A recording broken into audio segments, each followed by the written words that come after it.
আমি একটা পিচির উপর দেখেন উঠিয়ে দেখিয়ে দিচ্ছি এটা কতটা টেস্টি আর লোভনীয় লাগছে দেখতে।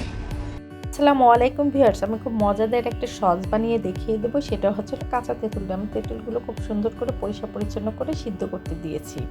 তো ভিউয়ার্স দেখেন তেঁতুলগুলো আমি সিদ্ধ করে নিয়েছি। তেঁতুলগুলোকে খুব সুন্দর করে এভাবে খুলে নেব, আর গরম অবস্থায় কিন্তু খুলতে যাবে না, তাহলে কিন্তু অনেক গরম হাতে লেগে কিন্তু একদম হাতগুলো নষ্ট হয়ে যাবে। এইভাবে জাস্ট ছাড়িয়ে নিতে হবে। আমি আর একটা খোলা দেখিয়ে দিচ্ছি আপনাদের। এরকম করেও চামচ দিয়ে তেঁতুলগুলোকে বের করে নিতে পারেন। এভাবে করে আমি সবগুলো তেঁতুল বের করে নিচ্ছি। দেখেন আমি সবগুলো তেঁতুল সুন্দর করে এই চোচাগুলোকে সরিয়ে নিছি। এখন আমি তেঁতুলের ভিতর থেকে তেঁতুল পিওরিটাকে বের করে নেবো, পানি দিয়ে একটু গুলিয়ে দেনা সেকনি দিয়ে সেকে নেবো।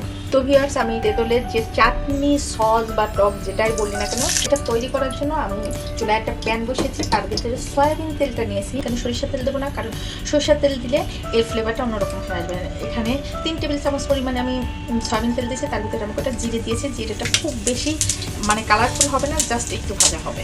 তো জিরেটা আমার ভাজা হয়ে গেছে। আমি তেঁতুলের যে পিওরিটা করেছিলাম সেই পিওরিটা দিয়ে দিলাম। এই পর্যায়ে জালটাকে আমি ফুল স্পিডে দিয়ে দিচ্ছি। এই পর্যায়ে আমি তেঁতুলের এই পিওরিটাকে একদম ঘন করে নেবো। এখন আমি এর ভিতরে চিনি দিব না। চিনিটা যখন পিওরিটা আমার ঘন ঘন একটা ভাব চলে আসবে, তখন আমি চিনিটাকে দিয়ে দেবো। এখন আমার তেঁতুলের চাটনিটা একদম গাঢ় গাঢ় একটা ভাব এসে গেছে। এখন আমি এর ভিতরে চিনি দিয়ে দিচ্ছি।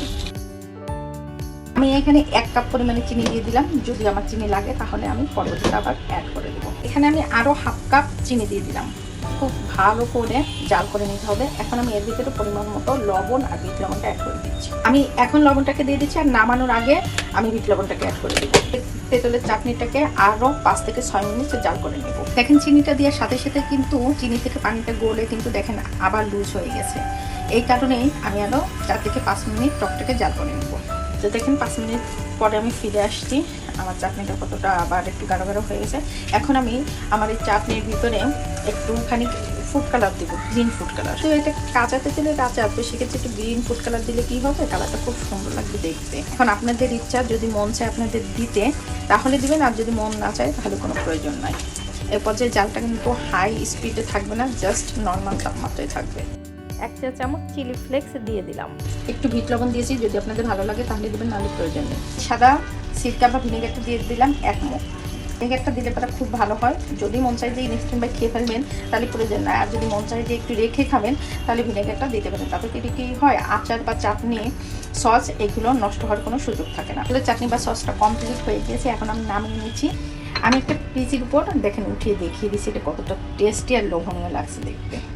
জাস্ট এইভাবেই থাকবে, এর থেকে আর শক্ত করতে যেন না, তাহলে কিন্তু একদম শক্ত শক্ত দলা দলা হয়ে যাবে। আমি চাটনিটাকে ঠান্ডা করে একটা কাচের জারে ঢেলে আমি দেখিয়ে দেবো। কাচের জারেও ঢেলে চাটনিটা কতটা দেখতে সুন্দর লাগে। তো ভিউয়ার্স দেখেন, আমার কাঁচা তেঁতুলের সস বলি বা টক যেটাই বলি না কেন, সেটা কিন্তু কমপ্লিট হয়ে গিয়েছিল। আমি আপনাদের দেখিয়ে দিয়েছিলাম। আর এই যে আমি বলেছিলাম যে আমি বোতলে ঢেলে আপনাদের দেখিয়ে দেবো। দেখেন আমি এই যে বোতলে ঢেলে নিয়েছি, এটা কাচের বোতল।